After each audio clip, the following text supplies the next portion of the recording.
রাবেয়া, বয়স কত আপনার? 22। 22। আচ্ছা, আগের বাচ্চাটা তো সমস্যা হয়ে গেছিল তাই না? আচ্ছা, আল্লাহ বসে। মাসিকের ডেটটা কবে ছিল ওই বাচ্চা হওয়ার আগে, মনে আছে? এই বাচ্চা নভেম্বরের নাকি কিসে আসছিল বলেন? আচ্ছা, না বলতে পারলেন। এপ্রিল মাসেরই শেষ ছিল, শেষের দিকে।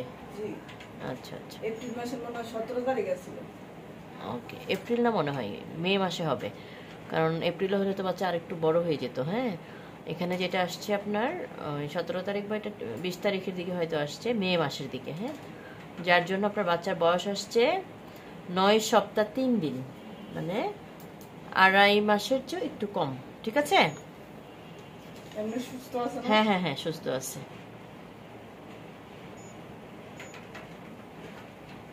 এই যে হার্টবিটও চলে আসছে, শুনতে পাচ্ছেন?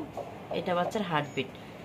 যেহেতু আগের বাচ্চাটা সমস্যা ছিল, অবশ্যই এই বাচ্চার ক্ষেত্রে সতর্ক থাকবেন, রেগুলার চেক আপে থাকবেন, ওষুধপত্রগুলো নিয়মিত খাবেন। হ্যাঁ, এই যে দেখেন আপনার বাবুকে আপনাকে একটু দেখিয়ে দিচ্ছি, এই যে ছোট্ট একটা অংশ দেখা যাচ্ছে না, ওই যে সাদা কালোর মাঝখানে সাদা, এটাই কিন্তু আপনার বাবু। আর মাঝখানে দেখেন একটু টিপ টিপ টিপ টিপ করছে হার্টবিটটা।